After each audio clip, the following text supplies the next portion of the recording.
Okay. It must be Monday. In a past life, this would be a Wednesday. In fact, not even just a few months ago, this would be a Wednesday, but now it's a Monday. And here we are for the live show for August 8th, 2022. I cannot believe it's already been a week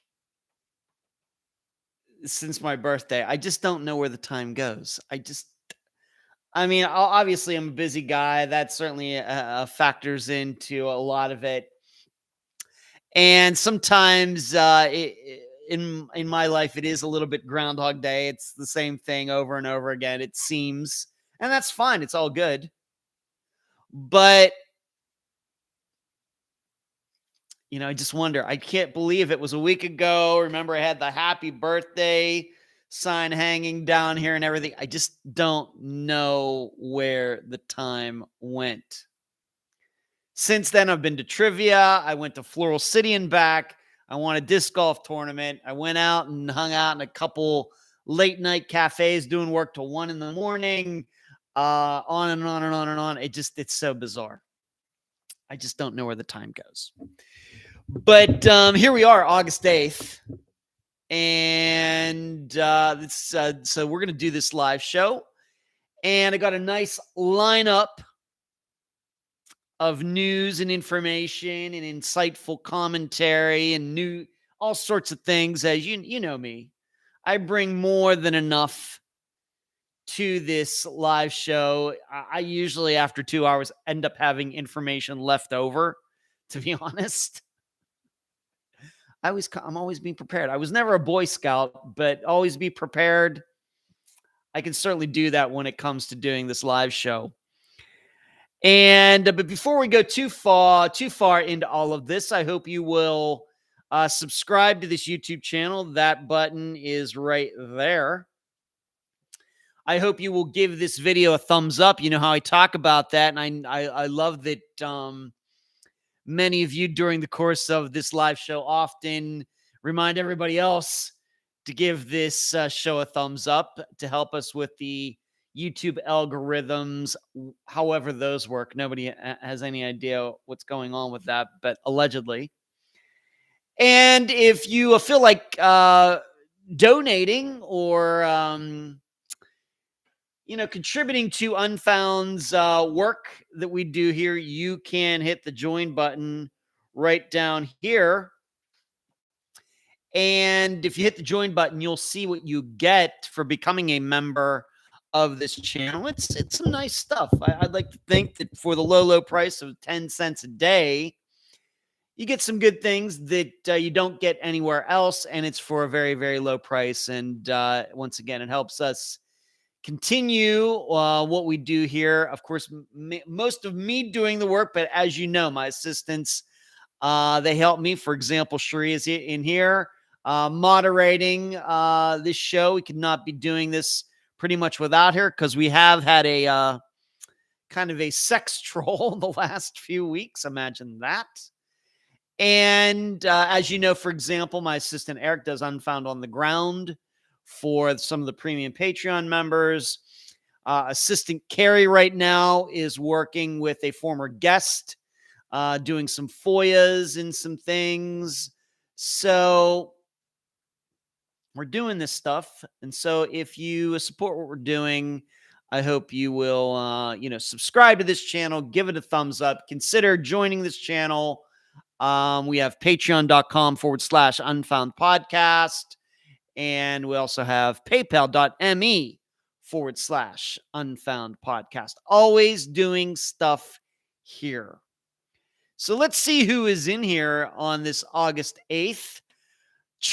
Nephew Charles got in first. I love it. And actually, Charles has a birthday coming up here soon. And Tech Death Hippie. Wow. Yo to you, Tech Death. Hello, Kathy, the Roracle. Good to talk to you yesterday. The Roracle. In fact, the Roracle made it possible for this coming Friday's guest to be on Unfound, and I cannot thank you enough, the Roracle. Jasmine, Suzanne. It does go by fast, the Roracle. Valerie, Lisa, Paula, Twinkle, thank you for moderating, Cherie, with the rock on signs. So there you go. Everybody is in here, and so let's get this live show started. As I said just a couple minutes ago, that one of the things I did do since last Monday when I turned 52 is I went to a one-round disc golf tournament up there in Floral City, which is one of my favorite courses. I think I like it because it's kind of a unique Florida course in that there's not any water on it. There aren't a ton of trees, but it has some elevation. So it might be a course more like what you might find like in Las Vegas or in Pennsylvania where I've played. It's kind of a unique course. The only problem with the course is that it's kind of out in the middle of nowhere. And to get there, at least to get there from Clearwater Beach, takes about an hour and 40 minutes. And most of the problem is me getting over to the highway, the 275, to drive up there that then connects to the 75. I got a lot of lights to go through before I can get to a true highway. But when there are tournaments there, I like to play there because I really like that course. And I have played well there at times, but you should also know that in the depths of my yips from a few years ago, I shot 2 of the worst rounds in my disc golf history on that course. That's also true. So I have played well there, but then on the other hand, just bad, the worst ever. But I got my first win there on Friday, and it's the first win in the intermediate division that I've gotten since 2015. Now, I've had some wins, as you know, this year, but that was playing in the age-protected division of guys 50 years and older, amateur 50-year-old guys 50 and older. And on Friday, I decided to play in intermediate because I need more points, and you get more points playing in intermediate because more people are in that division. And I ended up winning, and I ended up winning by 3 shots, which is not something I could have predicted. We only played 1 round, but we were playing from the short tees, which means like the average throw off the tee was only like maybe 250 feet. There are a couple par 4s that are 400 some feet, but most of them are like 230, 240, 250 foot shots. And really that usually causes, a lot of players who don't throw far to be competitive. And so you expect that the field's going to be very bunched up, and somebody's only going to win by a stroke, and everybody's going to shoot well under par. And a lot of people did shoot under par, but somehow I ended up winning by 3 strokes, which is not something. I kind of went up there thinking, if I play well, I have a chance of winning an intermediate. There was like 12 or 13 guys in the division. Looking at the competition, I was like, I think if I play well, I have a really good chance to win. But once again, when you're having baskets that aren't that far away, it brings in a lot of players. Somebody could get hot. Somebody who's not that great of a player could get hot and shoot a hot round. It can happen. It surely can happen. But it didn't happen on Friday. And so I ended up winning by 3 shots. I shot 12 under, 20 baskets. I had 12 birdies, no bogeys. And the next closest guy was 9 under. And then there was an 8 under, 7 under. So it was really nice. And so that is my 9th win ever. And it's my 5th win this year, which is crazy. Now, granted, it's partly because I'm playing an MA 50, smaller division and everything. But that is my 5th win in a division this year, which is not something I ever could have predicted a year ago. Never. I mean, I won a couple times in 2021, but it was really luck. But if somebody would have told me going into this year that I would have 5 wins, and it's only August, and I'm going to be playing some other tournaments, certainly maybe 5 or 6, 7 tournaments before the end of the year. So I have a chance to get to double-digit wins in my career. I could have never predicted that a year ago.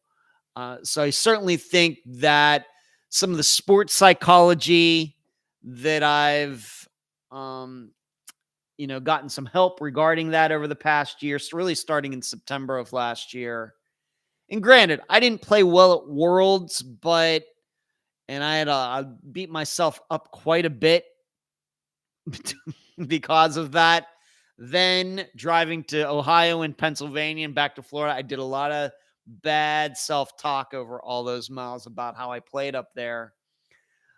But I've become kind of much more objective about it and really looking at how I played. And it wasn't a yip situation. I just made a lot of mistakes that were not attributable to anything of me being nervous or anything. It was just a lot of, poor choices, which can be fixed. Those, fixing bad choices is easy. You get into the yips, though, as I learned, it's a lot harder to fix. So I went up there, saw a bunch of people I knew on Friday, had a great time, shot well, had a big smile on my face the whole time, which is always good for playing anything well. And got to hang around and waited till everybody else in the intermediate finished. And then I got to collect my winnings and I got to pick out some discs that I needed. So it was a very good Friday and it was a very nice ride back home. And to be honest with you, here we are. What is it? 3 days later. And I'm still kind of glowing a little bit due to that win because I like to win. And I certainly like to win when I win by multiple strokes, when it's not even a contest. So, and this is nothing against anybody else. This is not personal against any other competitor who was there. I played with some guys I'd never met before. Good guys. We had a good card. They were very complimentary of me winning at the end. So it was all good. Really good time. Yeah, the Roracle, thank you. You're most welcome. Barbara says she made it. Hello, Barbara. How are you? What's going on where you are, Barbara? And Ferry, thank you. I appreciate that. You're very kind. Kathy says short T champ at 1200. Yes, I'm a short T champ, Kathy. But, the big deal regarding, and it was just once again a 1-round tournament, and it was a precursor, it was a setup for what went on Saturday. It was an all-women's tournament. And I think some of you saw that Unfound was a sponsor of that women's tournament. I think that disc golf, of course, I like disc golf anyway, but I think that in particular, I think it's a great sport for women. I fully support women taking an interest in the sport. I have a lot of respect. All the women that I've met that played disc golf, I really like them a lot. I think they have a great attitude. And that there was this global type of thing on Saturday and Sunday for just women in tournaments. And so that's what that was. So on Saturday on that same course, it was nothing but women playing, and there were over 100 players there. I was not there. I had work to do for Unfound, of course, but I was a sponsor. Unfound was a sponsor. My buddy Kevin took some pictures. In fact, he's like an assistant tournament director for it. For the event on Saturday, he took some pictures and I posted those. And if this is maybe kind of deja vu, I did the same thing last year. They had the women's event at my local course over here at Taylor, and Unfound was a sponsor over there as well. So always want to support women getting involved in the sport. And so I think the event on Saturday was a success, even though I was not there. Last year, I actually volunteered because it was right down the street. I was a spotter on one of the baskets over there. But like I said, Floral City, a little bit out of the way. And I have to admit, maybe had I been able to find an Airbnb up there, because there are no hotels up there. If I'd have been able to find an Airbnb that was like a reasonable price, maybe I would have stayed over on Friday night over to Saturday and volunteered. It kind of would have had to put off a lot of work that I needed to do for Unfound on Saturday. I probably could have done that, but it just wasn't in the cards. So after Friday's round that I played, I just drove back here and supported with monetary contribution and there in spirit. So there you go. And once again, if you were watching tonight live or watching this later, please give this video a thumbs up. Do not forget to do that on your tablet, on your, maybe you're watching just on a regular old, of your phone, a laptop, desktop, tablet, whatever it may be. Please give this video this show a thumbs up, and we'll keep bringing that up as we progress through the show for the next hour and 45 minutes. The reason this is also a big deal is because there's going to be a much bigger tournament on that same course in September. And I've already signed up for that. My very good friend Dana, some of you may remember Dana. He went with me to the Judas Priest concert last year. We had a great time. That was both of our first time seeing Judas Priest over in Orlando. Had a great time doing that. He is an assistant tournament director for that tournament in September, not the first weekend. So it's not Labor Day weekend. It's the weekend after. And so I'll be playing there. So it's on the same course, but this will be a 2-day event, 3 rounds, both from the long pads and short pads. So long tees and short tees, I guess, for ball golf people. And so it was good to get up there, play well. I guess in a way it was kind of a practice round. So hopefully that will set me up for playing well again come September. And I'm not playing in any PDGA rated events between now and then. I was going to play over in Orlando, but I don't think that tournament's going to happen this year. Usually they have a big tournament on Labor Day weekend, and I actually had reserved an Airbnb to stay over there, but I don't think it's going to happen. So I canceled my Airbnb and at least got my deposit back. And trust me, there's going to be enough tournaments to play this fall. But I do like the courses over in Orlando. Of course, my first tournament I ever won was over in Orlando. So it still holds a very special place in my heart, even though last year at Worlds in Orlando, I played horribly. So, and if you're wondering, Masters Worlds next year is in Kingman, Arizona, or not Kingman, Flagstaff, Arizona. And I do anticipate getting there one way or another. So hopefully next year I can redeem myself. So hello, Marlene. I saw you get in there, Marlene, with the smiley face. Look at you. And Raw Olympia, look, how are you? Thanks. Well, you're welcome. Raw. And Marlene, there you go. Marlene, Jasmine, everybody's talking to each other, saying hello to each other. That's very kind. So that's what's going on in my disc golf world. So I turned 52 and I win a tournament 5 days later on August 5th. Gotta love that. I already have a win in for my being 52. Gotta love it. So there you go. Moving on, August, it's kind of weird. We are now in the season of the Leo, late July into August. I think all of you know the astrological sign is the Leo. That's, of course, what I am, being born August 1st. And I'll say this. It's amazing. I just don't know what it is. And I'm not a believer in that type of stuff. Although I'm sure some people might say that I have many of the qualities of a Leo, whatever those qualities are supposed to be. I've been told that before. But just on the personal side, it's really weird in my life how when it's come to like girlfriends or with women who I've gotten along with like really, really well, it's amazing how many of them have also been Leos. It's really weird. It's really, really weird. When I think about, I have an ex-girlfriend whose birthday was August 5th. I have an ex-girlfriend whose birthday was just yesterday, August 7th. I have an ex-girlfriend whose birthday is coming up. I think her birthday is August 12th or 13th. She's also a Leo. It's really, really weird. I dated a woman in Las Vegas who was born the day before I was, like July 31st, 1970.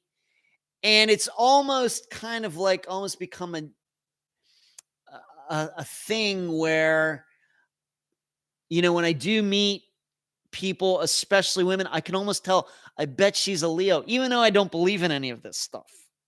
It's really weird. Now, that's not to say that I haven't had relationships or girlfriends in other astrological signs. Surely I have. And in fact, a woman who's, you know, one of my closest, you know, best friends, you know, confidant of all time, she's not a Leo.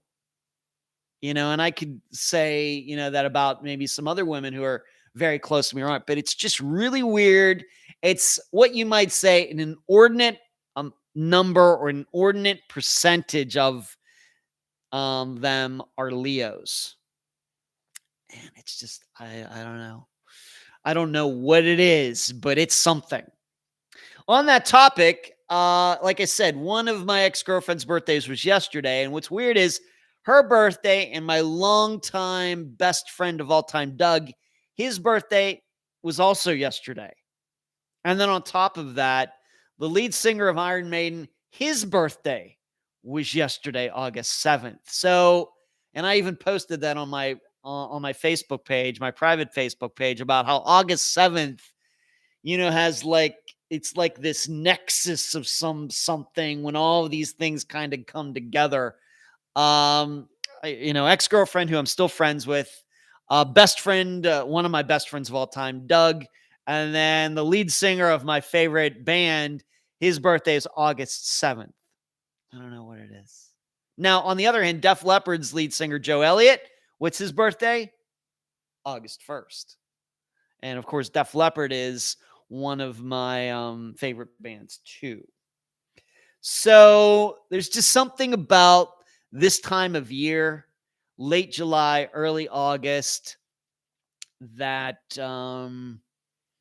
it's just, there's just something going on there. I don't know what it is, but I'm fascinated by it, even though in general I don't believe in any of this stuff. So go figure. Shri says, same. I'm a Scorpio, and I've seriously dated 3 Scorpios. Not a good combination, huh? Okay. The Rorkel's also a Scorpio. Marlene says her husband is Scorpio. And Marlene says she's a Capricorn. My mother was a Scorpio. She was October 25th. Was her birthday. And so my dad's birthday is December 1st. So what would that be? I do know that after Leo comes Virgo, and that's what my brother Brian is. His birthday is September 2nd. So here we are talking astrological signs tonight. Who would have thunk it? Kathy says, well, Marlene, you and I are both dedicated Unfound members, have been in Unfound. Yes, you have. Thank you, Kathy.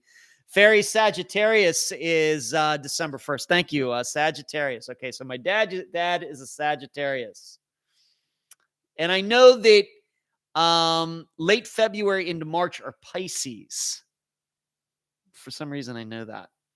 All right. So there's a little Leo birthday stuff going on there that I wanted to talk about. August 1st, August 7th, all these August birthdays of ex-girlfriends and things. It's just weird. So we'll move on to this. Now, Some of you may remember that I told you that a dedicated listener, in fact, she's in the think tank, she had gotten me a Amazon gift card for my birthday. Deeply appreciated. And I think I told you last week that I spent that card getting some new knives. Needed some sharp knives from that place. Well, I'll tell you what. I almost put off my disc golf playing career for quite a while for what I did just about did on Saturday. So the day after the tournament, um, I think you can see this. Can you see that? Where is it? Right there. Do you see that right there? The camera's not the greatest, but there it is. Do you see these cuts up there? That happened due to one of the knives that I got from Amazon. I was very, very fortunate that it was not worse than that. These bled for a little bit, and it didn't hurt, but all of you have kind of cut yourself. It didn't hurt, but it feels really weird. It was that kind of thing. It didn't hurt, but I did it as soon as I did it. I was like, oh, I wonder how bad that's going to be. But here's what I was doing. And this just shows you why I shouldn't have sharp things in the house, in this place. And it's been a long running joke for many, many years that I try to stay away from sharp objects. And even when I worked at 7-Eleven, I cut one of my fingers really bad with a box cutter one day when I worked at 7-Eleven. But anyway, so I have this, as you know, I have this George Foreman grill, and I use it a lot between hamburgers, hot dogs, and once in a while I get steaks. But steaks, of course, due to inflation, have gotten a little expensive recently. But I'll get hamburger patties and hot dogs, and I cook them on the grill. I love it. Love it. What I do with the hot dogs is I cut them long ways. I kind of split them and then, unfold them and then put them down flat in the grill, because if you just put the hot dogs in there, they kind of want to roll out because the oven is like at an angle because that's how all the fat drains off into the little catch thing. So what I do is I cut them long ways, not the whole way through, but most of the way, and then spread them open and put them in the grill and then put the grill down. That's how I cook them. Well, I've been cutting them, but I've been using this really crappy knife that I've had. And, so I'm not, I have no hesitancy doing this. Well, on Saturday was the first time I got to use one of these new knives doing this. And boy, that knife went right through that hot dog. And so I'm holding the hot dog like this, and I have the knife come down, and that's how I did that. Luckily, I caught myself. Luckily. Or I could have easily been on my way to the emergency room very quickly. And in fact, I'm sure that it would have been something, this is my left hand. If you don't know, I'm mostly right-handed. I write right-handed, I eat right-handed, but I'm athletically left-handed. And if that hadn't gotten any worse, my disc golf playing would have been put off for quite a long time. Luckily, it was only that. As you can tell, it bled a little bit, but it really was really not that big deal. Actually, this little thing up here bled more than this did down here. But wow, it was close. And so I'm really going to have to just really, really watch myself. And on top of everything else, I hate the sight of blood. So if it really, it's one of those things that cutting your hand really bad is bad enough as it is. But I can absolutely guarantee you, had that happened and I cut my hand really bad, I probably would have fainted too. So I'd be there on the, I would have fainted right there on the kitchen floor, my hand bleeding, and I'm going to bleed out or something. Could have easily happened. See, this is one of those perils you have to think about when you live by yourself. So luckily that didn't happen. It didn't get in the way of, cooking or anything, but it could have been bad. and I'm glad it wasn't. I ran it under cold water. And the other good thing was that, there is, when you're cooking and you use a knife, then you start worrying, and you got hot dogs, you start worrying, is this going to be infected somehow? And it's not. It doesn't even, it's nothing. It's nothing now. But there was some dicey seconds because I knew as soon as I did it, as soon as I felt that blade hit my skin, I was like, uh-oh. So that's what's going on with the new knives. But I will tell you, the knives that I got, cutting up those chicken wing pieces this past week, I think I made them for my birthday, and then a couple days after, oh, it's spectacular. The knives are spectacular. So you know who you are, who sent me the Amazon card. That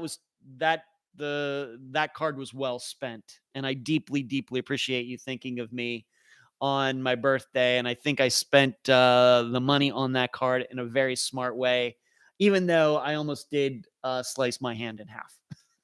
So what's everybody saying here? They get along, Sagittarius and Scorpios. Marlene, yes. Kathy, I'm a dedicated. Okay. Twinkle says Leo women are special. Twinkle, I agree. Kathy says I'm a Gemini. Don't fit this sign at all.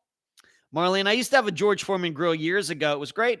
Well, Marlene, you should get another one. I've had mine for, I don't know, over a year, and I love it.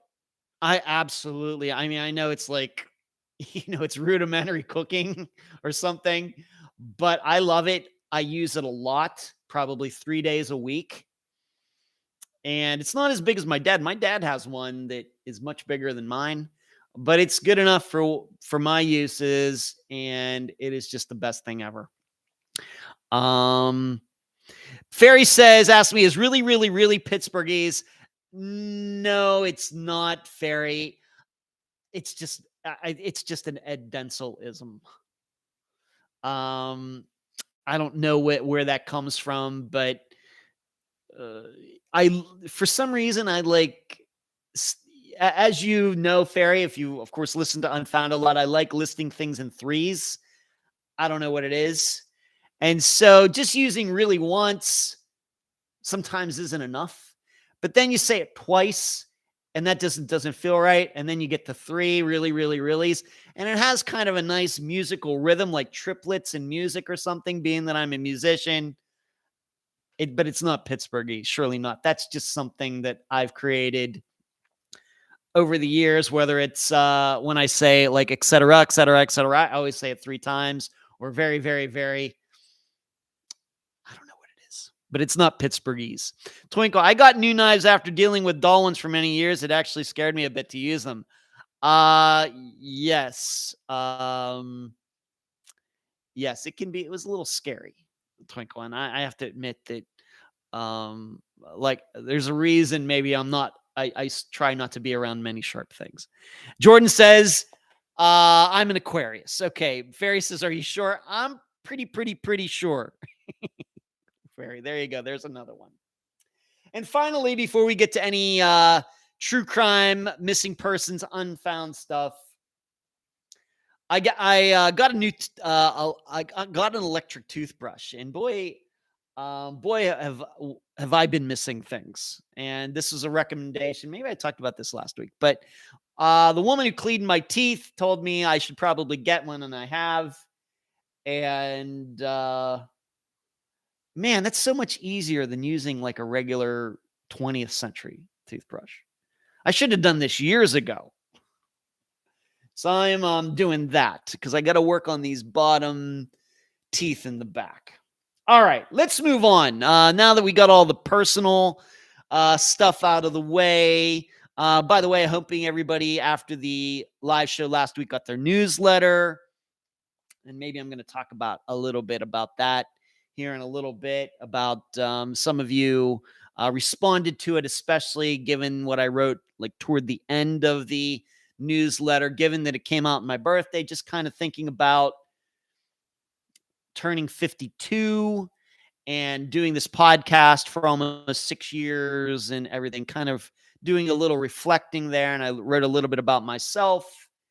And some of you, you responded to that, sent me some very nice emails regarding that. And I might get into that again before we are done tonight. But let's move on to the true crime part of the program, the Unfound part of the program. I got some news stories. And I did hear today that Olivia Newton-John died. Very sad. She fought cancer going back, 30 years? And unfortunately, all these years later, it finally got her. But I do want to talk about that. I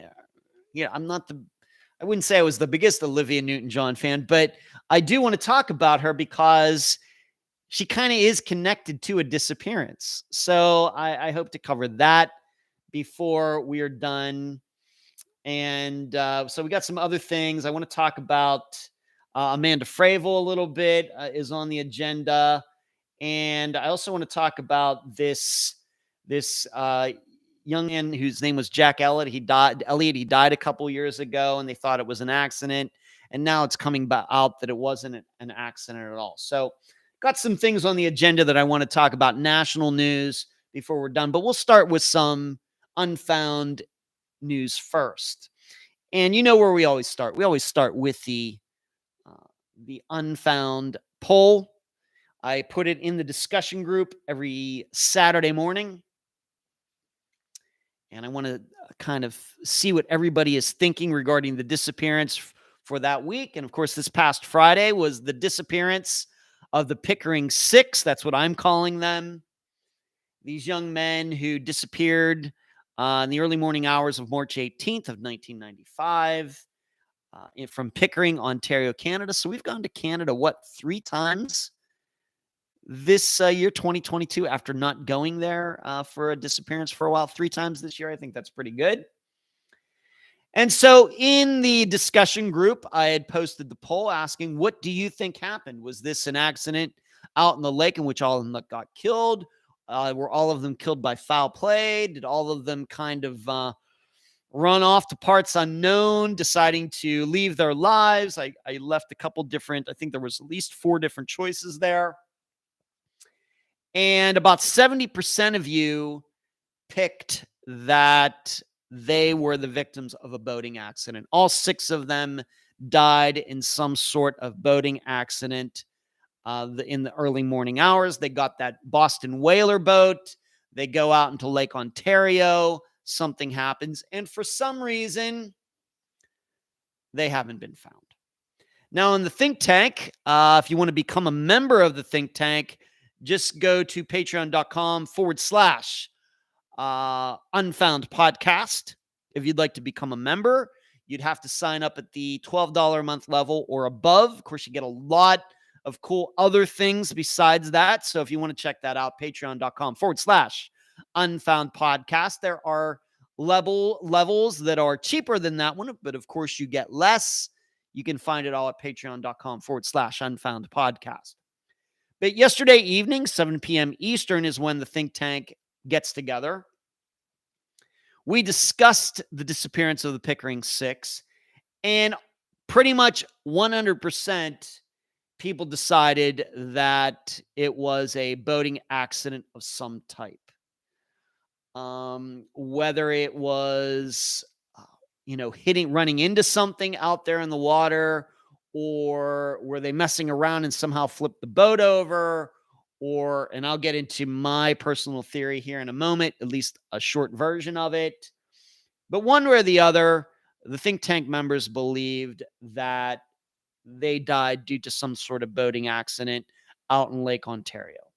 Now, for me, I also believe that. I subscribe to what most of the people in the discussion group said. I agree with what just about everybody said in the think tank, in that it was a boating accident. I reject the idea that there was some sort of foul play. That's not a criticism of Bruce, who was the guest. He's free to think what he wants. As you know, I don't argue theories with people. And I'll help out Bruce in whatever way he wants, but I think you got the idea, kind of listening between the lines, that he thought that, in fact, I think toward the end of the interview, he just came out and said that he thought it was drug related, drug trafficking, drug smuggling. He brought up that teacher in the same school district where some of these boys went that eventually was charged with drug possession and selling and everything. It's just way too complicated for me to think that they all went down there and they were smuggling drugs and they got caught up in something and they all were murdered due to this. That doesn't even happen in the United States.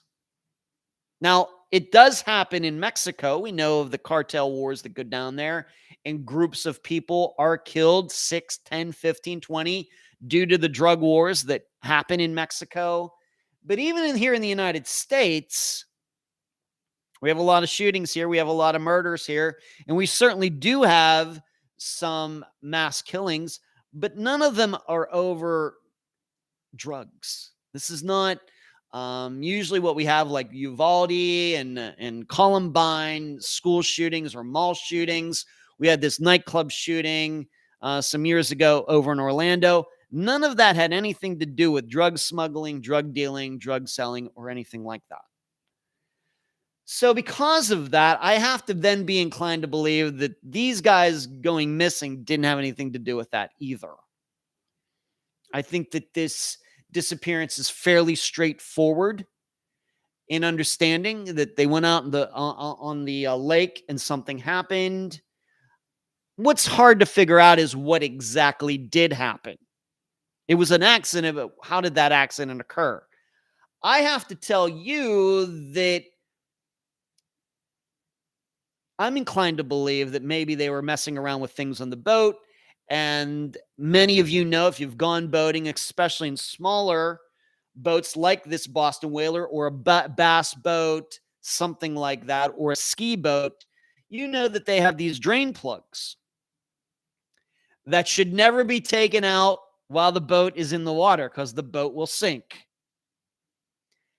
I'm inclined to believe something like that happened. Given that the boat was never found, given that the bodies have never been found, if they had hit into something, I would start thinking, well, then maybe wouldn't pieces of the boat maybe be floating, or the boat would be flipped over and floating. But if you pull the drain plug on any type of boat, it's going to sink. It's just a matter of not if, it's when. And I just wonder if one of them pulled that plug just messing around. Or maybe one of them had a death wish. Maybe one of them, was depressed over something, get out on the water. And once that plug's pulled, you're not getting it back in because of the water pressure. The water pressure will not allow you to put the plug back in. That's my own personal theory, that's what happened. And I would compare it, maybe some of you have unfortunately gotten in the car with somebody who's been drinking. Maybe you didn't realize it. Maybe you were young and stupid or whatever, and you're going down the road, weaving in and out of cars. At least in those circumstances, you maybe have a chance to jump out of the car. You might break some bones or something, but at least you can open a door and kind of roll out. Maybe the car will slow down. Maybe he's turning, or the driver's turning and really slows down, and you can jump out. Yes, you probably are going to break some bones, but you'll live. Whereas if you're on a boat and you're with somebody who's drinking, and maybe a few people have been drinking, and you're out in a boat where there's no lights, and maybe you can't see shore anymore, if something happens and somebody does something stupid, especially in water that would have been cold like Lake Ontario, that's way worse than being in a car with a drunk driver. Multiple times worse. Like I said, you can always jump out of the car. You can't jump out of a boat in the middle of Lake Ontario. So that's the way I look at these disappearances. Like I said, if Bruce believes that there was foul play or something like that, I'm not here to argue with him. He wants to, I'll continue to talk to him. If he wants to ask me questions and opinions, I will give him my best advice. But it's always going to come from a standpoint of, I'm just going to look at the facts. There are no facts to support the idea that this was drug related. I guess there are no facts to support that there was an accident either. But there are way more boating accidents than there are drug shootouts that kill multiple people. That's the way I would probably reason it out. So I'm glad that we got to cover this group of disappearances. I want to thank Think Tank member Jill, who had suggested this to me not very long ago, maybe only a month ago or something. And I got on it very quickly. She sent it to me. I was like, man, that's a great idea. And I was able to track Bruce down, and he was more than willing to talk. And I think you see why. I think he was a great guest. Smart guy, organized guy. And even though I don't agree with him regarding his theory, we need more people like Bruce out there. Surely. We need more people like him. We need more people like Kelly Bruce / is it Kochnauer or Kochnauer? Kochnauer. We need more people like that working on these cases, and less people like some people we know. So there you go. That's the poll. Most people have decided that it was an accident, although kind of trying to narrow down what that accident could have been. There's a lot of different possibilities. Moving on. Some work is being done, and I'll probably say more about this in the update episode, which is going to be coming out in a few weeks. Some work is being done. Some good work right now is being done regarding the disappearance of Paul Sanders. This is a disappearance that we covered earlier this year. This is a disappearance to remind you that he was out of the Phoenix Mesa, Arizona area, the Glendale area. And seemingly his father and his stepmother had gone to Vegas, so he's home by himself. He's driving his truck around. It gets pulled over down near Tucson, and the truck pulls over, but then the truck takes off. The police try to pursue it. There's a rainstorm. The truck gets away, and then later the truck is found, and Paul is missing. Well, a lot of work has been done since that episode came out. There's some filings of some FOIAs, getting a lot of information, and including one of my assistants who has been working on this with a listener and Paul's sister, who was the guest for this episode. And so progress is certainly being made, and it very well be. I don't know what to think of it right at the second. I've not had a chance to look at the information. Kokenauer. Puma says pronounced Kokenauer. Thank you. Kelly Bruce, her last name is now Kokenauer, and maybe I should know that since I was at her wedding. Thank you, Puma, for that. Deeply appreciated. But maybe things might not be as they seemed regarding Paul's disappearance. Like I said, I've not had a chance to look at the information that they've gotten. Haven't had time to do that. But it may be. And I think probably I'll be able to say more about this when the update episode, which, like I said, will be coming out 2 weeks from this Friday. So the last Friday of August, we're due for another update episode. This will be update episode number 12. But the most important part, I think, about this is I want you all to understand that, as I've stated many times, that Unfound is more than just a podcast. Just within the last 10 days, I had a phone call with another former guest. She's very frustrated what's been going on with the police department regarding the case, the disappearance that she's connected to. Things like that. I do that probably more than you realize. People getting involved. One of my assistants getting involved with a family and a listener working on Paul's disappearance. This is the kind of stuff that I love to hear. And as you know, I go and speak at schools. And in fact, that's going to be happening very shortly here in September. I think my first speaking engagement in September will be at a school over in Lakeland, Florida, which is on the way over to Orlando. I'm really looking forward to that. I'll be going down to Nova Southeastern University just a couple days after that to see Dr. Telesco again. In fact, we're going to do her show, and I'm going to speak down there on the same day. But this is, a very good way of showing, I think, everybody that Unfound is more than just a podcast that gets put together that comes out every Friday. There are many things that go on behind the scenes, and sometimes I can talk about them, sometimes I can't. But this is a good example of that. And we have to remember, Paul's disappearance didn't just happen within the last couple of years. His disappearance is like 20 years old. And so to be able to jump into something like that, like these three people have, his sister, a listener, and one of my assistants, and start digging up some new information, maybe looking at that information in a new way, especially since I know that my assistant and the listener are very experienced now with disappearance, looking at disappearances and things. It's so good.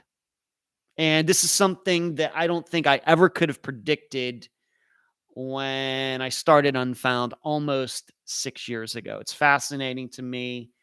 And I certainly hope some progress can be made. As you know, I don't necessarily care about being right regarding a particular theory. If these people who are working on this, come up with some facts that certainly show that Paul didn't just take off by himself, that somebody else was driving his truck that day and everything, fine by me. Fine by me. Even though my opinion on his disappearance right now is something different. But these are the kind of things that go on here, even though I'm not necessarily involved in it, but that these people get so inspired, because of me interviewing Paul's sister. What can I say? It's just fantastic. It just really is. Puma says, I have a friend, the same last name. Thank you. Well, that certainly would help, Puma. Thank you. Thank you for that. Ferry, so they were definitely, the boys on the boat going back to the Pickering 6, they were definitely carrying on, Ferry, for sure. The Roracle says, if you don't know what you're doing while boating, it can be bad. I grew up on the lake and was taught about boats at an early age. Maybe they did not know what the plug was for. Very, very possible. Very, very possible. And especially since they had been drinking, and especially it was said that there were drugs at this party. Who knows what they were thinking? So, all right. So that's an update with Paul Sanders. There's work being done behind the scenes. Could be pointing in a direction that we might have to start thinking foul play for his disappearance, although I don't think we're near that yet. Moving on. Regarding this live show that now plays on Mondays, and this is especially relevant to anybody who is listening to this as an audio show on the podcast feed for the regular Friday episode. I'm going to start announcing this probably before a lot of things, before September gets here. In September, this live show, its audio form of this live show, is going to have its own podcast feed. Meaning, to listen to it as a podcast, you're going to have to sign up. Just like all of you so graciously over the years have signed up to subscribe to the regular Friday episodes that have been happening now all these years now. To listen to this live show, the audio version of it, it will not be on the same feed as the Friday episodes starting in September. Okay, so I know this is a relatively new thing. We have 5.5 years or even longer than that of just the Friday episodes as a podcast. Then at the beginning of the summer, I started turning this into an audio show. Okay, of course, I'd hope that everybody would make time on their Monday nights to watch live, but I know sometimes that's not possible. That's one of the reasons, though, that I do the convert it to an audio show. But starting in September, this is going to have its own feed. So it's going to be like a new podcast. So envision there's some new podcast that starts. you want to listen to it, you want to subscribe to it, you got to go hit the subscribe button for it. This is what you're going to have to do with the live show starting in September. You will not automatically get it just because you are a subscriber to the Unfound podcast. Okay. And this is the first time I'm bringing this up, but you can surely know between now and September, I'm going to say this many, many, many, many times. I've already talked to Megaphone and Spotify about it. In fact, today I spoke to the woman who first contacted me about becoming part of Spotify. She thinks it's a fantastic idea. There's directions on how to do this. It's going to be fine. I just have to do it, and I will make it happen at the beginning of September. So that's your first warning for all of you audio people, that if you like this live show, think it's interesting, so maybe I say some funny things here. I talk about myself. I talk about things outside of true crime. If you're listening to this and liking this right now, come September, it will have its own feed and you will have to subscribe. It'll still be free. No money involved or anything like that, but you'll have to subscribe to it to get it in your feed. It will be its own entity. So there you go. All right, moving on. Upcoming episodes. I just mentioned that the update episode will be coming out in a couple Fridays. But this Friday, we're going to have a disappearance. In fact, I will talk about that disappearance at the end of this episode, this live show, as I always do. I will be doing the interview for next Friday's episode on Wednesday night. Looking forward to that, of course. And then the Friday after that will be the last Friday of August. That will be update episode number 12. So I'll go back to the beginning and tell you about everything that has happened in certain cases since the last update episode at the end of April. And then the first Friday of September, that will be the 6th anniversary episode where I replay the first interview I ever did with Mary Lyle. And then I'm pretty sure, although I haven't done the interview outline yet, but I am very, very, very sure that the second Friday of September will be, of course, going back to disappearances. And this is going to be another disappearance that was recommended by a listener some months ago. And it's just kind of taken some time to put it all together. And I've had some correspondence with a person who has been working on this disappearance for quite a while. She knows, I think, everything there is to know about it. She is not a family member, unfortunately, but I have full confidence in this person, having been talking to her for a couple months now about this disappearance. She sent me a lot of material. We've had a lot of back and forths over Messenger. And is this a well-known disappearance? I don't know, but it does seem like a lot of people know about it. I wouldn't say it's to the level of Jody Huisentruit or Brian Schaefer, but it does seem to me, my perception is that quite a few people know about this disappearance, and somebody recommended it to me. Tried to contact the family. They've kind of blown me off, but in doing so, I ran across, let's just say maybe a Kelly Bruce Kokenauer type, somebody like that who's been working on this disappearance for a while, doing good work. And so I want to recognize her good work on this disappearance. She's done a lot. So I think that second Friday in September, she will be the guest. And so, you know me, I always like when these things are kind of planned out well in advance, even though for the most part, I don't do interviews until like a week or 10 days before the episode is due to come out. But I like when I can look ahead that far and say, yeah, everything is kind of lined up really well and everything. That kind of brings my stress level down. Although I would not say that I'm a very stressed person. Moving on. Zoe Campos, a listener, Paula. I think maybe Paula, are you in here tonight? Maybe you are. Maybe you're not. Maybe was your. Let me see here.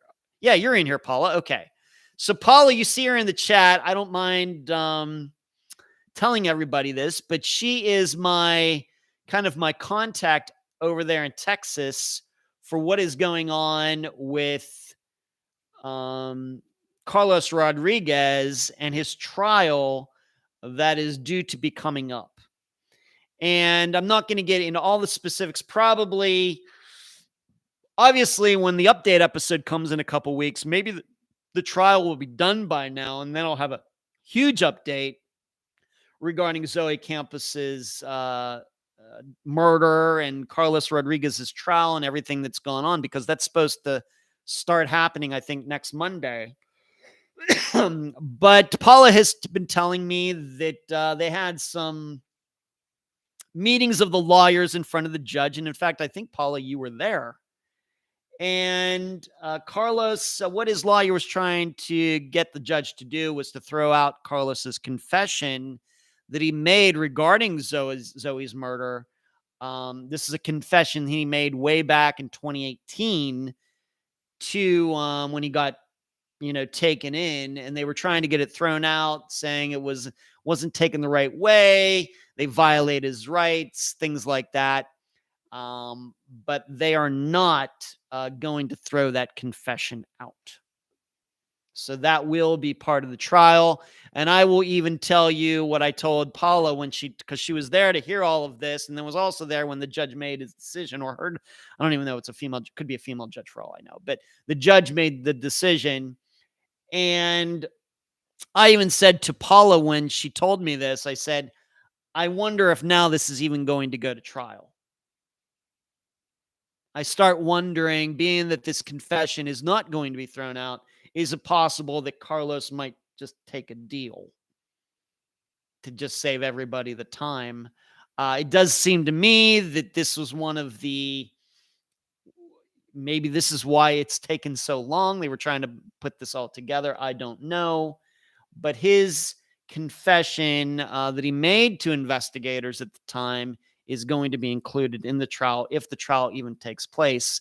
And as we all know, sometimes it looks like a trial is going to take place, and then it doesn't. I ran into that a few years ago. I was supposed to go up to be considered for jury duty. And the very day before I was supposed to go up there, it was called off, and the parties had come to some sort of agreement. I don't think it was a murder case, but if they give Carlos some deal, maybe he'll take it at this point, given that his words are now going to be used. So that's update. And like I said, I anticipate in a couple weeks for the update episode, I'll have more to say on all of this. And I'm sure I'll have a longer dissertation about, why did it take so long for this trial to even happen, if it happens, considering that they brought Steve Pankey to trial in Colorado a lot quicker. Why is that? Why could that be? I'll probably get into a little bit of that in the update episode. But that's the update right now for Zoe Campus's trial, or Carlos Rodriguez's trial for the murder of Zoe. And I think all of us in here do believe that it was a murder. I think that if it does go to trial, Carlos is still going to try to claim that, he didn't mean to do it, or it was self-defense, or or she was hopped up on drugs and he had to do it, and he was afraid that, well, she's on drugs, he's on drugs, he's afraid he's going to get in trouble too, so he just wanted to make it all go away. I'm sure that's going to be tried in a trial if a trial happens. So moving on, Amanda Fraville is getting some national attention. Her disappearance from 1986. This is a disappearance that I know is very near and dear to moderator Cherie's heart. And in fact, this is really the way, Cherie, this is really Amanda's disappearance is how you and I first started communicating, right? That's the way I remember it. That was the summer of 2018, which I guess now in retrospect is now known as the summer of Tom Brown, because I think just a week or two before I covered Amanda's disappearance, I covered Tom's and everything that has gone on there since. But Amanda's was right there around the same time. And this is a disappearance from Las Vegas, which then also is kind of, has a special place in my mind, given that I used to live there. But she disappeared from there well before I lived there. But I'm just going to read you this. This is from NBC, did a story on her recently. So I'm going to read this and then I'll make some comments afterwards. She had no reason to disappear, Melissa Fraville said of her older sister, Amanda. She was on her own already. 20-year-old Amanda Fraville was reportedly last seen in Las Vegas, Nevada on June 13th, 1986. Melissa, Amanda's sister, told Dateline her sister was supposed to fly home to California that week. She never made it, Melissa said. Amanda and Melissa Fraville were born and raised in sunny California. We grew up in Santa Rosa and Sebastopol. We were outdoor kids, riding bikes and skating.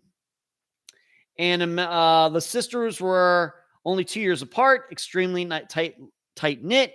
We were so close because we came from a rocky foundation. Melinda told Dateline that her parents struggled with alcohol and split up when the girls were young.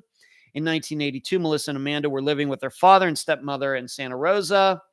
But before long, Amanda had difficulties there. She got kicked out of there. Melissa told Dateline. And in 1986, the month before she turned 20, Amanda moved to Las Vegas. And she got to Vegas and stayed with her girlfriend from Santa Rosa. You might all remember this now. She was staying with Santa Rosa in Las Vegas with her friend and the friend's boyfriend, or they eventually got married.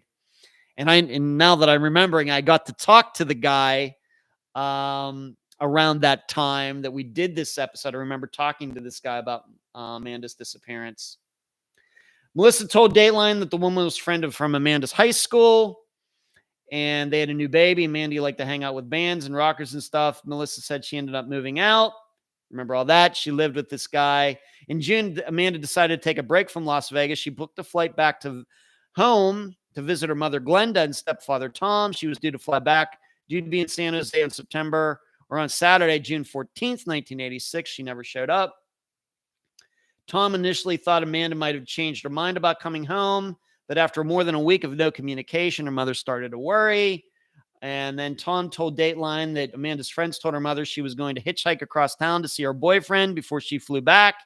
Melissa clarified that Amanda and the boyfriend, who is Xavier Romano, this is a guy that I've spoken to a couple times, although not recently.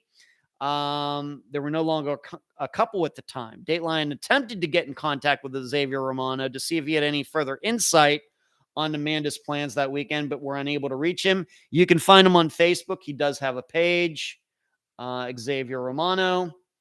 On June 22nd, Tom and Glenda reported Amanda missing to Las Vegas police, and they didn't do much.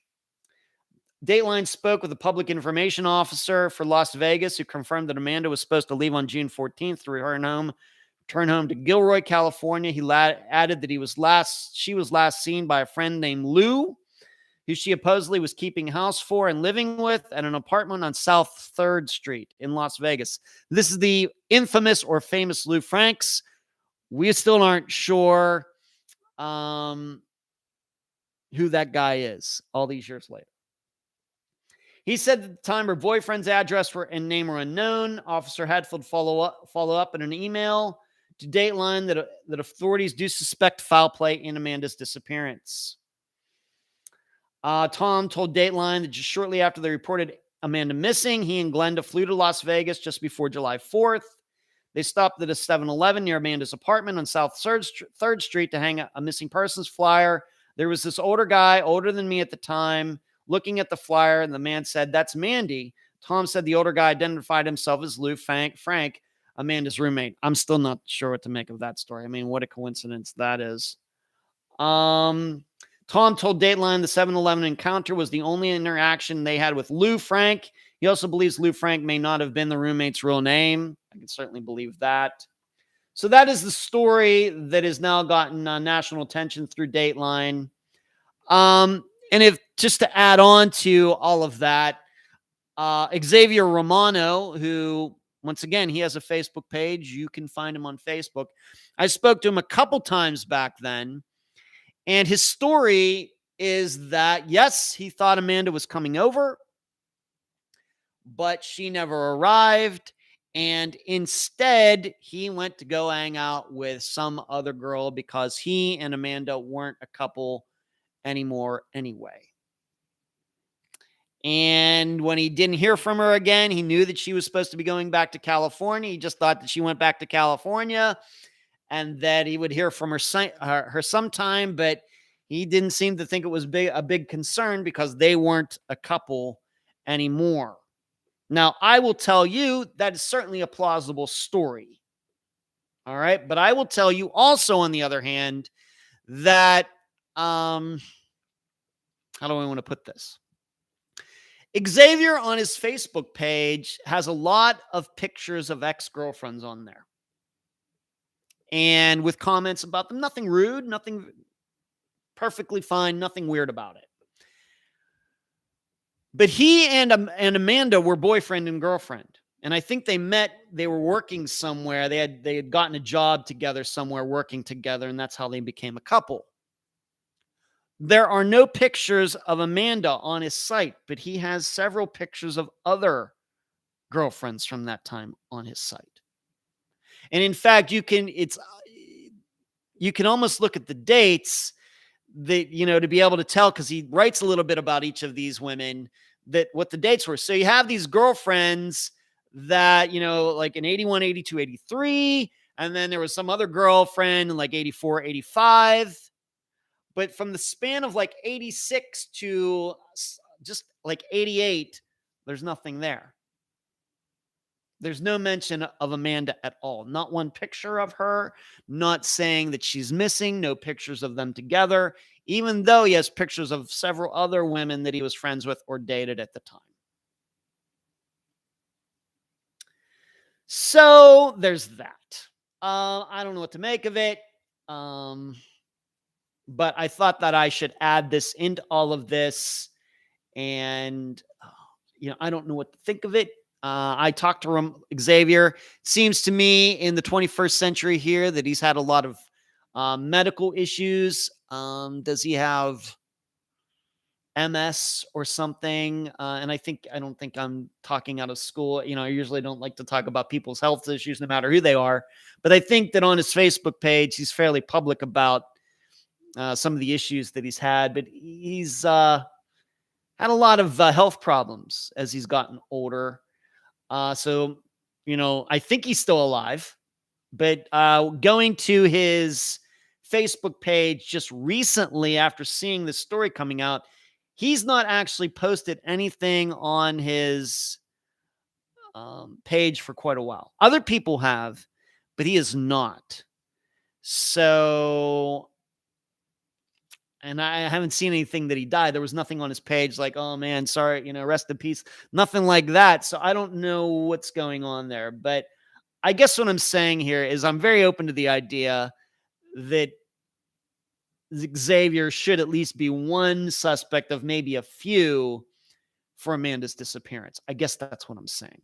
I'm not saying he did it, but we hear a lot of these kinds of stories. Yes, she was supposed to come over, but she never made it. We hear a lot of stories like that, and then we find out if some of these get solved or a murder or disappearance gets solved, that actually the woman did show up. So I don't know. But this Lou Frank guy, I put a lot of time into it. Cherie put a lot of time into trying to track down who this guy could be. And I just don't know. Even with the power of these databases we have today in the 21st century, I'm still not sure. I think if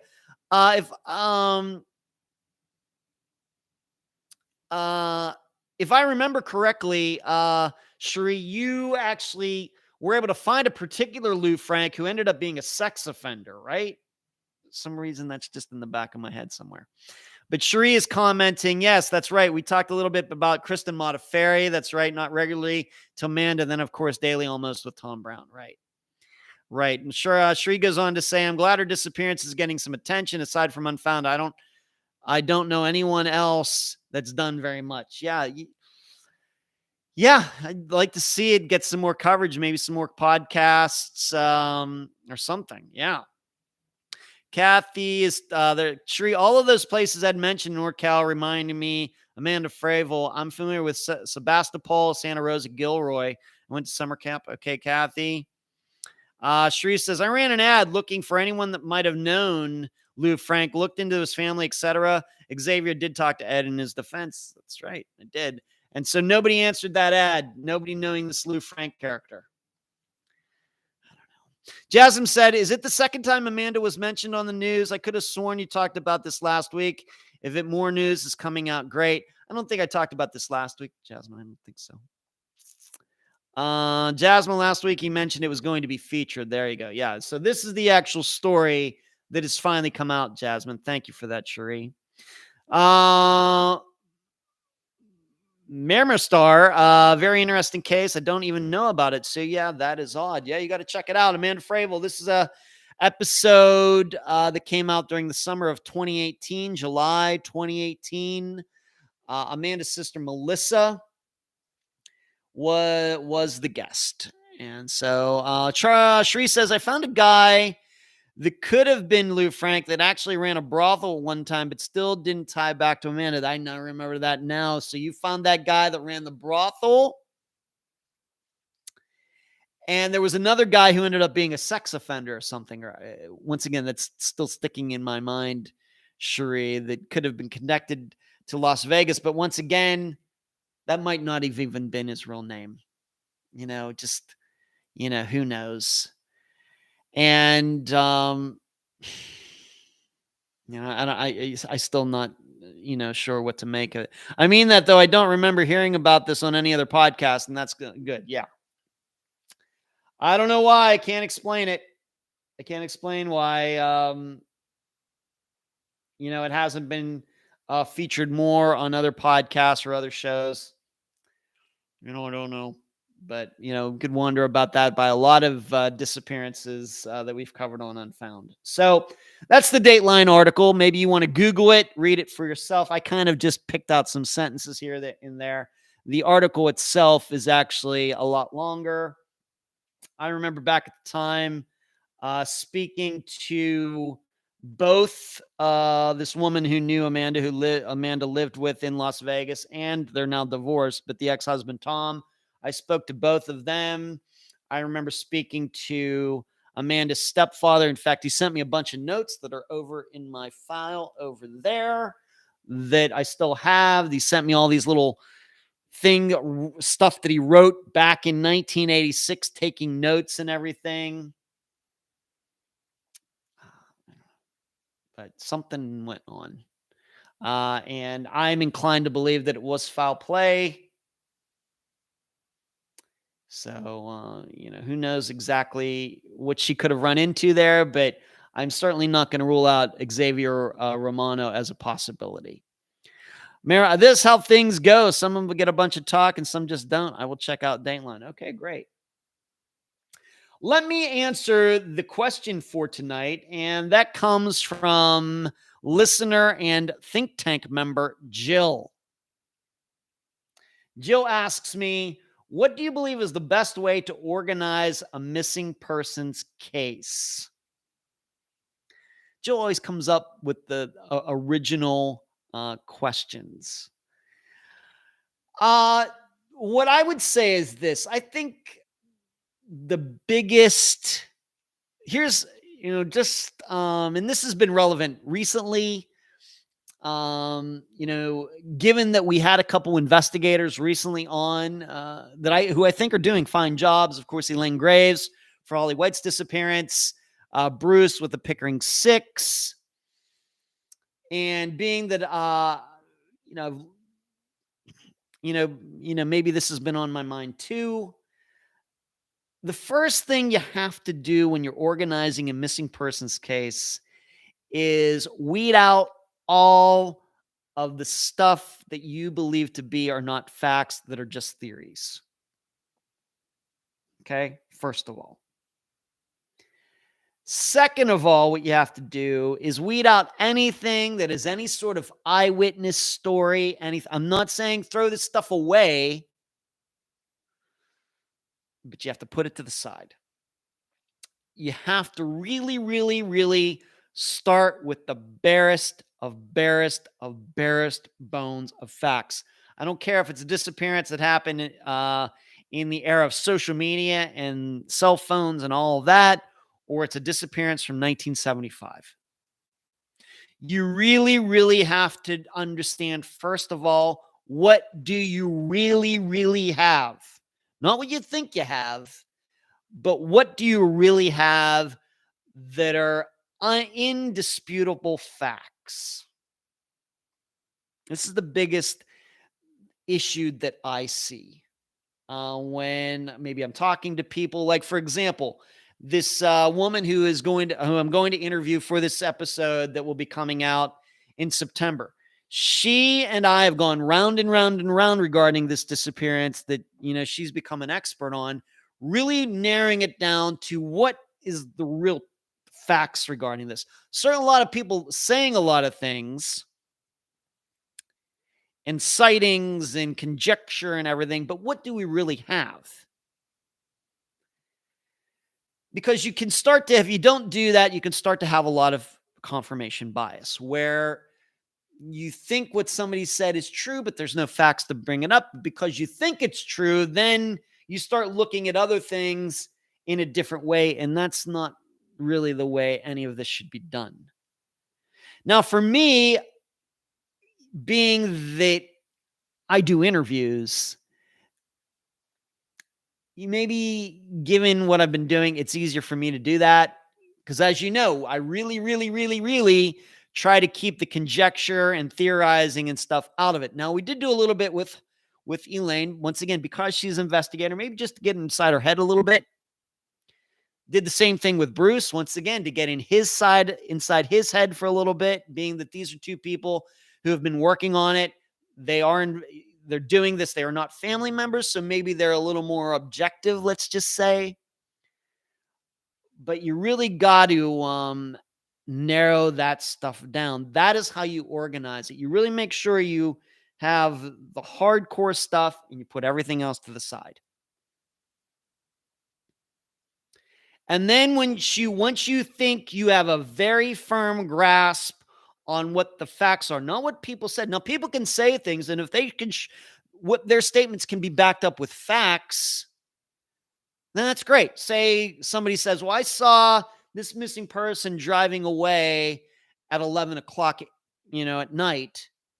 And if there is some video that shows that person in that car driving away from a restaurant or a school or something at 11 o'clock at night, then of course that eyewitness account is good. But if you don't have anything like that to back it up, I don't know if it should be included at all. However, if you have those facts, you have those hardcore facts, then you can start looking at all this stuff that has a lot more question marks on it. And then maybe you can start thinking that maybe some of it might be true. I don't know if you ever want to think it's absolutely true, but it might be true. That's how I would go about organizing. And that, maybe going back to 2019 when I worked on Cameron Remmer's disappearance. And I thought we made some very good headway with that, to the point where I think we exposed that these two security guards, it sure is crazy. Neither of them want to talk. And in fact, one of them came after me personally, calling me a kook and telling Cameron's mother all these strange things. I think if you do things that way, this is where you can get to. You can make a lot of good progress, and instead of getting caught up in what people have said and everything. Now, I did talk in Cameron Remmer's disappearance to the bellhop there. I did talk to this guy who had an encounter with Cameron, just to see if they were going to tell the same thing to me that they told Cameron's family, 10 years ago. And they did. So in that way, I would find them to be believable, especially since I kind of reached them on short notice. And I don't think they would write down what they said 10 years ago as if they were lying or anything, being that they told consistent stories both times. And if they were lying, I don't think they would remember the lie they told to the family. I'm inclined to believe that their stories are true. But as far as organizing it, you really have to make sure you have what you have. I'm inclined to believe that people usually think they have a lot more than they do. I think. We might get into a little bit of that with the disappearance, not for this Friday, but for maybe next Friday. And I'm working on there's going to be a guest on Wednesday who is going to be a guest for another disappearance, surely down the road, maybe in September as well, where, it very well may be that all of the things that are called facts for these disappearances really aren't facts. They're really theories. They're people just talking and things that have kind of gotten through the grapevine over the years. And it doesn't help that, if a disappearance is fairly old. So, Melissa Fraville's DNA is on the NamUs website. Yes. Kathy says Jill asked the best questions. Shree says, remember, we also got blocked on that disappearance, with Cameron Remmer. Yeah. Yes. You tried to contact the one security guard. I tried to contact the other security guard. The one security guard said like 3 or 4 or 5 words to you, and that was it. And then the other security guard, I certainly reached him. I called him a few times. He wouldn't call me back. Instead, he contacted Cameron's mom and, said I was some dangerous kook or something, which is crazy. So, but that's what happens when you do good work. So that's what I would say, Jill. For anybody that wants to get into disappearance, start investigating or researching one or start gathering information on one, you got to make sure what you have are facts. Do not go down the rabbit hole of believing everything that people say. In fact, I'm inclined to believe that most of what people say is not true. That's where I've gotten to after 260 disappearances. So that is the answer to that, your question there, Jill. Good one. Got to have the facts first. If there's only one page of them, that's all you got, then that's all you got. That's better than thinking you have facts and that you don't. All right, let's move on to some other things. I want to talk about Olivia Newton-John. What disappearance? We're talking about the disappearance of Cameron Remmer, Marlene. That's what Cherie is talking about. Hey, Jill, I just answered your question about organizing. So I don't know if you missed it or not. I want to talk about Olivia Newton-John. Do you know that she is connected to a still unsolved disappearance? She died today. Very sad. Fought cancer for 30 years. I think she was 72 years old. I can't admit that I was like the biggest fan of her. I never really got into that. I'm not a big fan of the movie Grease. The kind of music that she did as a singer, really not up my alley. Seemed like a perfectly fine person, but I found, I know this is going to sound crazy. I actually think I enjoyed Grease 2 more than Grease 1. The one with Michelle Pfeiffer as the main character. Let's bowl, let's rock and roll. I have to admit, I like Grease 2 more than Grease 1. I think Grease is a hugely, hugely overrated movie and musical and everything else. Maybe because I'm not from that area. I'm not from the 50s. I don't know. But anyway, Olivia Newton-John was in a relationship with this guy. His name is Patrick McDermott. And he actually has his own Wikipedia page for his disappearance. I'll read a portion of it to you. And we're going to get into something that I didn't even realize till today. Cherie knew it. I didn't know it. And so this will be funny. Just hang on for a moment. Patrick McDermott disappeared from a fishing charter boat off San Pedro, Los Angeles on June 30th, 2006. He was a passenger on the fishing boat Freedom, which had left from San Pedro Marina for a 22-hour overnight fishing trip. McDermott was a frequent client of overnight fishing trips. He booked the trip solo and did not know any of the other 22 passengers or crew. There was no head count on the boat when the passengers disembarked. Some of his personal belongings including his car keys, passport, and wallet, were found on the boat, and his car was found parked near the marina where he had left it.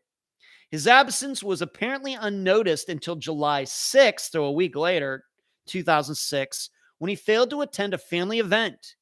He was reported missing on July 11th, but the story did not gain widespread coverage until a month later. A Coast Guard investigative service case was closed on September 15th, 2006. It did not find any evidence of criminal action, suicide, accident, or hoax in the disappearance of McDermott.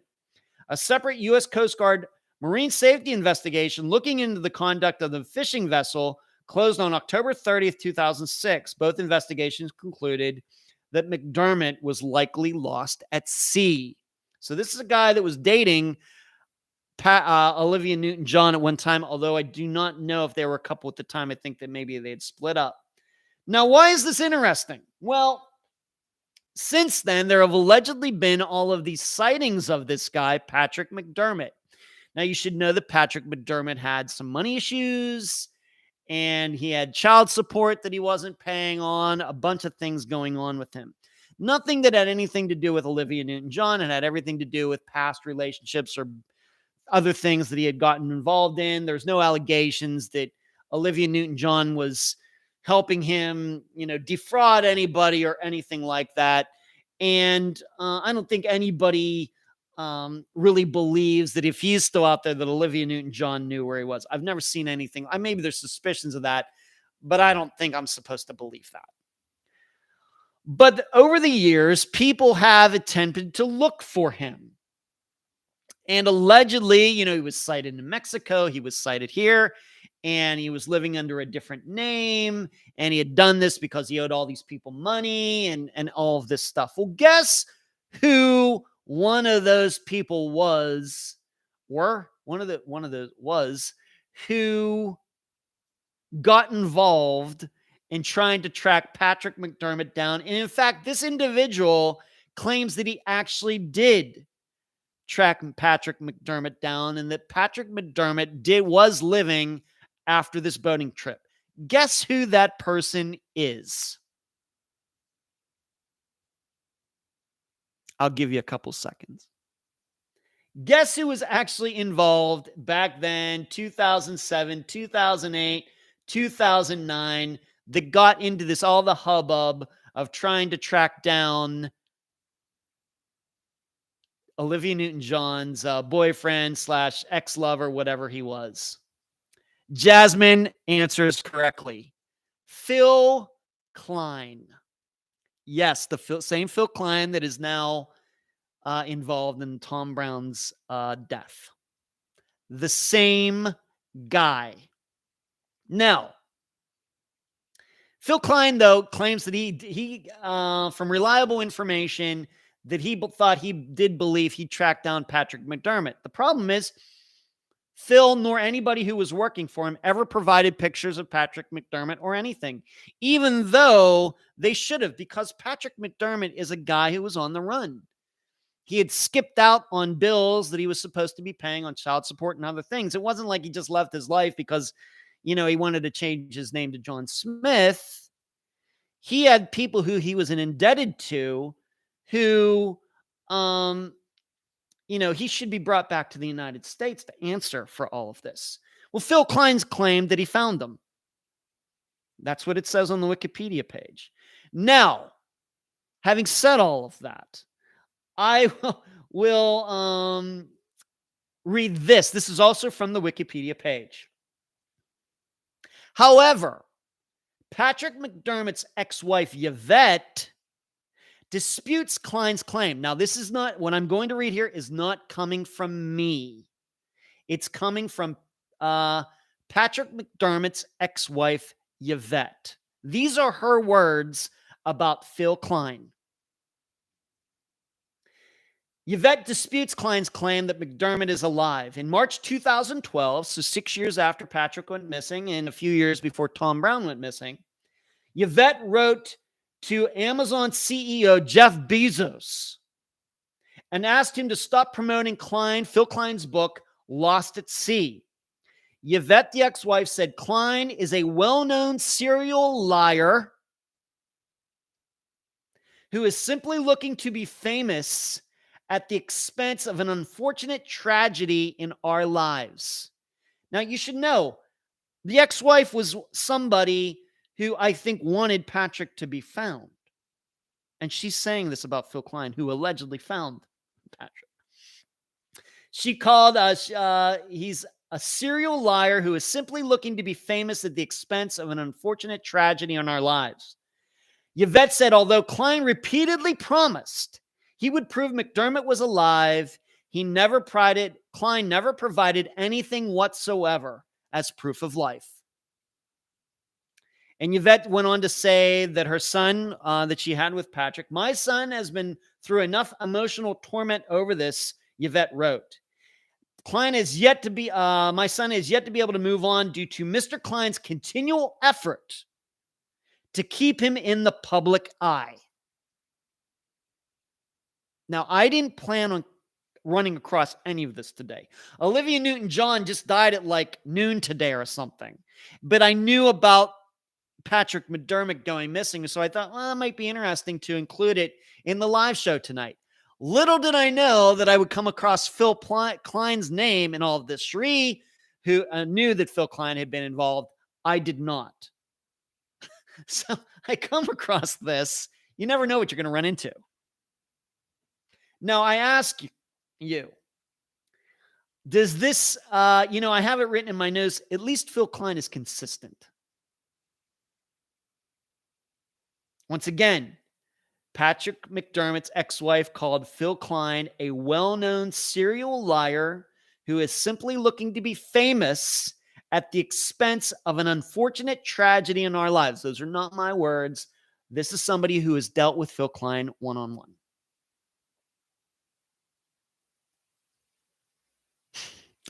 So, Jasmine guessed it right. Phil K, of course.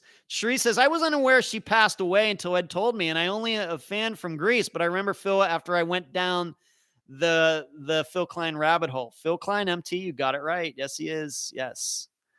The Miramar says, definitely interesting. I don't even know. Where did he say he found him at?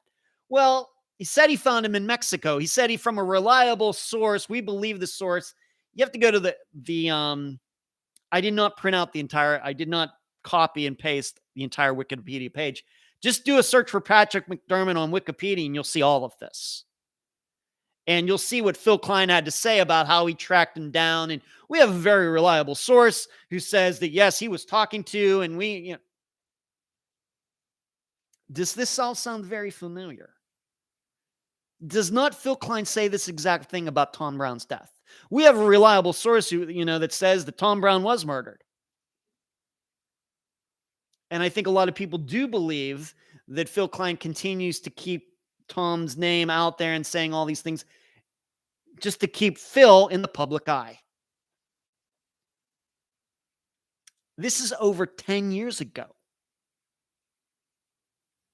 that this happened. And here we are in 2022, kind of talking about the same thing, but with a totally different disappearance. Of course, we now know that it's a death. At least Phil is consistent. It is sad about Olivia Newton-John. Yes. Marlene says, yes, I remember the man she dated who disappeared and they found him years later. No, they didn't find him, Marlene. That's the point. Nobody found him. I will take the Coast Guard's word over Phil Klein's word anytime. They say that he went overboard. That's what I happen to believe. Puma says, oh, Ed, you're loving the words of the ex-wife. Yeah, I am loving them because they aren't my own and they're in quotes. Those aren't my words. Those are her words. And I am enjoying it. Kathy says, I agree with Yvette's assessment of Phil Klein. I'm guessing Patrick went overboard. Sheree says, sounds familiar. Of course, Mexico. I got to look into this one. Yes, I'm going to look it up. Please do. Anything I ever say on this live show, I hope you do look it up. Anything I say on the podcast, I hope you look it up. Please. But no proof. He never offered. He said that Patrick was around, could offer no proof of it. No pictures, nothing. In an area where people have cameras on, they carry cameras with them right here. And even going back to 2009, there were smartphones that had cameras on them. All you have to do is go down to Mexico and take one picture. He couldn't even do that.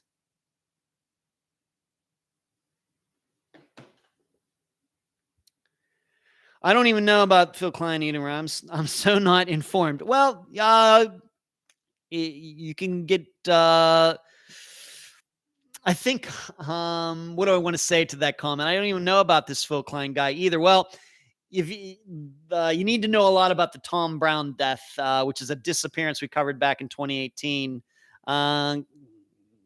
Yeah, you can't do that. Say found him with no pick or nothing. I agree. I mean, seriously, if you're going to hire somebody to go find somebody and then the person says, oh yeah, I found him. Well, where's the picture? Where's the video of you talking to this guy? Where's a phone call of you recording so I can hear the person's voice? Where is it?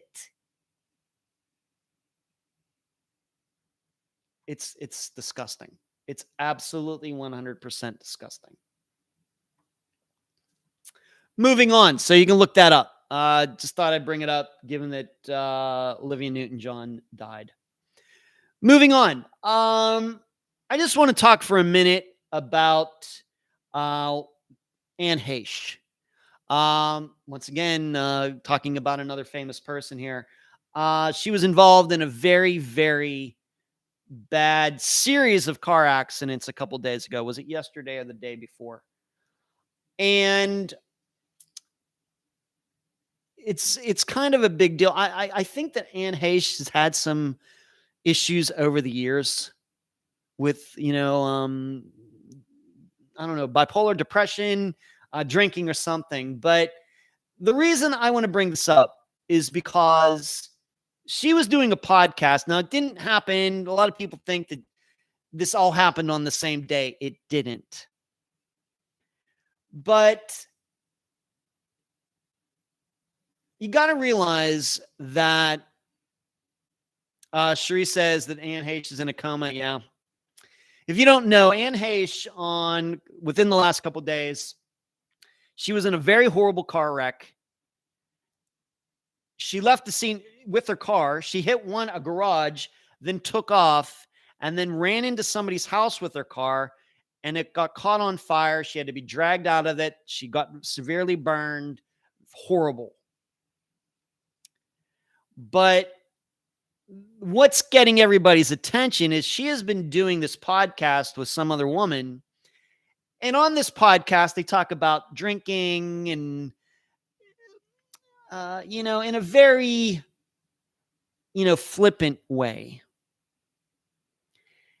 And what comes to mind is that this thing that I have right here, that I have my right hand on, this microphone right here, it's a very, very powerful tool. And you have to use it wisely. With, when you put this in front of your mouth and you hit the record button, who knows where your words are going to go and who knows how people are going to be affected by them. It's on my mind when I do this live show. It's on my mind when I do the podcast. It's on my mind when I do the Unfound Now episodes. It's on my mind when I do the shows with Dr. Telesco. That is always on my mind. And for people to get onto a microphone and joke around about being drunk and coming to the microphone drunk and drinking and everything is not what we need in this culture. We have a huge drinking problem in the United States. We have a huge addiction problem in the United States. We have a huge mental issue problem in the United States. We have a huge suicide problem in the United States, and they're all growing. And so to find out that, the only reason I even knew Anne Heche is she was in Donnie Brasco. She played Johnny Depp's wife in that movie. I've probably seen her in other things, but I recognize her to see a picture of her. Oh, yeah, I know she is. But you got to be careful what you put out into the world. And,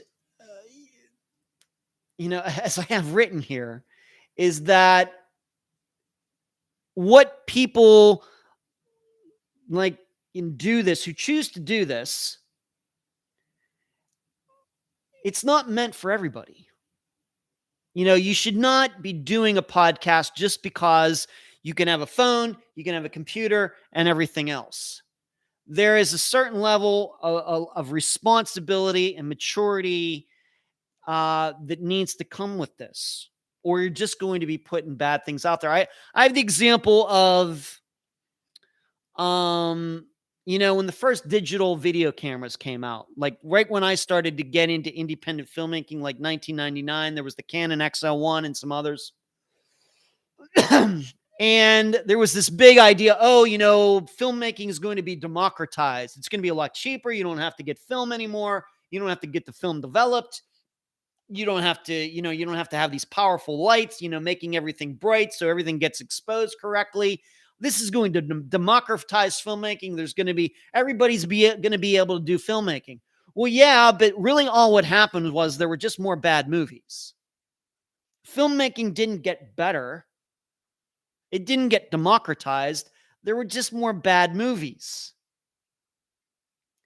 And so when it comes to like being in the media, choosing to do a podcast, because this is a choice of mine. This is not like being a parent where you have children and you have an obligation to raise them and make sure that they're fed and clothed and go to school and everything else. Doing this is not this. This is a choice. And if you're going to make that choice, there's a lot of things that you have to consider before doing it. And I think this is one of the reasons that when people start asking me about, do you listen to this? Do you listen to that? Most of the time I say no, because probably I have listened to that podcast or something once, and I was just like, I can't listen to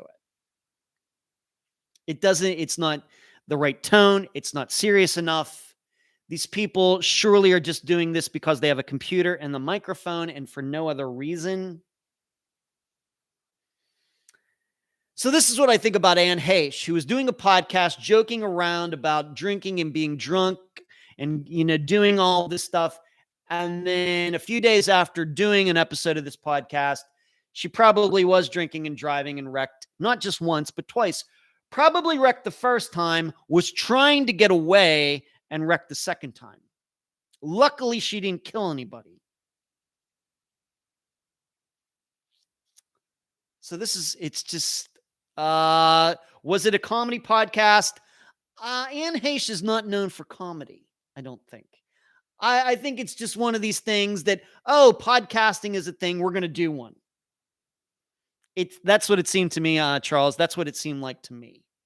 But I wouldn't even, it's different between Anne Heche doing a comedy podcast and Jerry Seinfeld doing a comedy podcast. So you just got to be careful about this stuff. And I think, some of you know that there are true crime podcasts out there that treat these disappearances and murders as jokes. This is also the kind of stuff that I'm talking about here. So it just caught my eye and I wanted to mention it. I feel horrible for her, but I think it's one of those cautionary tales about, putting yourself out there, being in the public eye, joking about this thing, and then something that you're joking around about is what, eventually gets you in trouble. So there's that. What's everybody saying? Mayor says, I know the Tom Brown case, but I'm not that much. My mind gets mixed up too. I heard about the Heche thing, kind of. Really Real says she's gonna go back and catch up. That's cool. Yeah, Drunk. Cherie says she's had some issues for a while. She has. Really Real says, love those arcades in the back, games in the back. Okay, now I'll pay attention. Great channel. Thank you, Really Real. I appreciate it. The Oracle says, what you say can change people's lives or be against you or twist it into whatever someone else wants to hear. Yeah, open mouth. Richard says open mouth, insert foot, certainly. Sharice, Kathy says, Shri sounds like AH and Heche has a troubled past or troubled life. Yeah. Shri agrees. Kathy, Marlene, yeah. Mayor says, that's definitely a sad story. And Heche and the drunk podcasting thing. Yeah, not helpful much. Marlene, Kathy, I think I remember that now. Thanks for answering that for me. Charles, once again, was it a comedy podcast? Like I said, maybe they were trying to be funny. Like I try to be funny on this podcast, but I would never say this live show is a comedy podcast by any means. I try to be funny once in a while. Maybe I am. Lifestyle. The Roracle. I've turned off several podcasts where they joke too much about a serious issue, and nope, this is not for me. Charles says, thinking you're beyond consequences is typical of alcoholics. Thank you, Charles, for that. Thank you. I feel horrible for her. She's in a coma. It doesn't sound like a good sign to me, but you just got to watch what you're putting out into the world. Got to watch. One more story before we, a news item, I should say, before we move on to this Friday's episode. And that is the death of this guy. It was young guy, Jack Elliot. He and his friends were out on a lake in Texas boating, and he went overboard and died. And the story was that, they were just moving along and, he fell out of the boat somehow. And, they tried to cruise around. Well, his remains were eventually found. Now, you should know, kind of going back to the Pickering 6, the Jack, after he went overboard, did not come back to the surface. He was found 109 feet down in this lake. So this kind of goes back to the Pickering thing. Would their bodies remain on the surface? Would they drop to the bottom? I guess it varies. But his family never bought the story that Jack just happened to fall out of this boat with his friends, and it seemed like his friends weren't telling the entire story. Well, now, here in 2022, the story is now coming out. And it turns out that what actually happened out on that boat, and maybe we might, given that this has been solved, we might think about this in disappearance terms. Maybe. That it turned out that, of course, Jack was not 21. All the other people on the boat were not 21. Well, guess what? Given that I was just talking about Han Heche and probably she was drinking and driving, all of these young people were out on this boat drinking, cruising along on this lake. And what actually happened was that Jack was out at the front of the boat, which they call the bow of the boat. The point of the boat, if you saw Titanic, that's where Jack and what was her name? We're out in the front of the Titanic. Very famous scene from that movie. Seems Jack was out at the front of this boat, and they were joking around. They were all drunk on this boat. And one of his friends pushed him over the front of the boat. So the direction the boat is moving pushed him over the front of it, not off to the side, like he's standing on the side, push him over, which would be, of course, a lot safer. This guy pushed him over the front of the boat. The boat ran him over, and he got hit by the propeller. And these friends knew what happened. And what did they do? They came up with the story that he just happened to fall over the boat by accident. Yes, he might have gotten hit by the boat or something, but he surely wasn't pushed in. And they cruised around trying to find him. They couldn't find him. But while on their way back into shore, they dumped out all of the alcohol that was in the boat. So this has come up a few times in some disappearances when we start thinking about friends. Friends were with this person. These friends really wouldn't cover up that person's disappearance, would they? Well, I guess in the case of Jack Elliot, maybe they might. Maybe there are people out there who would do this. And it's all coming out now. They're filing wrongful death suits. I don't know who exactly eventually spilled the beans, but from day one, Jack's family did not believe that story. They kept working at it. And now here in 2022, we know what happened. And some people are going to be charged with some things. So you might want to look that up. You can just Google Jack Elliot boating accident. And I did not print out, and we're running out of time anyway. But you might want to look that up. Jack Elliot, just to maybe give us an idea when we start thinking about some of these disappearances. Person is around friends, and then that person disappears, and all the other friends are like, we just have no idea what happened. Well, maybe we're looking at a situation like what happened with Jack Elliot.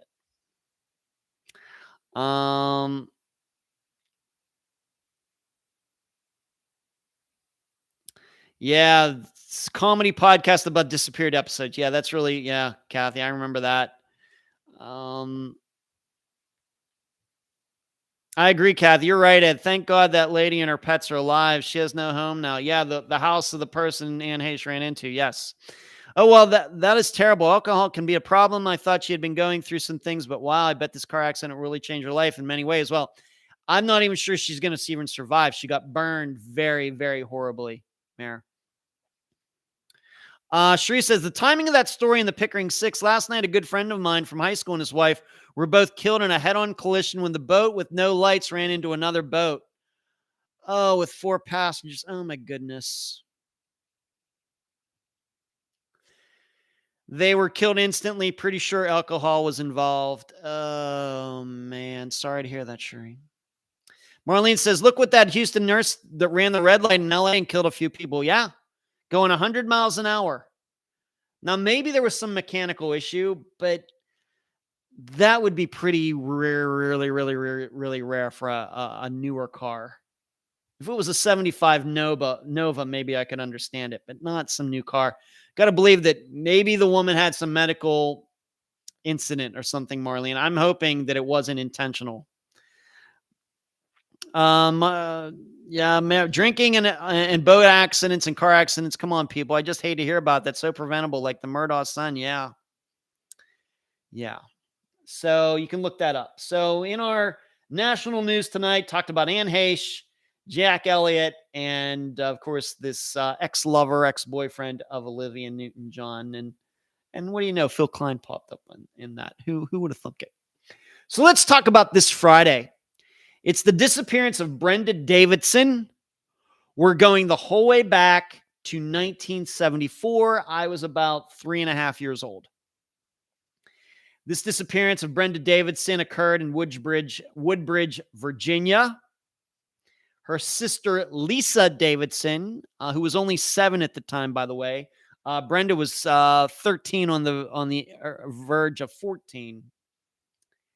Her sister Lisa is the guest. And I don't have a title for it yet. I'll work that out tomorrow as I'm working on the episode and kind of getting a feel of what I want to make what's going to be the theme for the Friday's episode.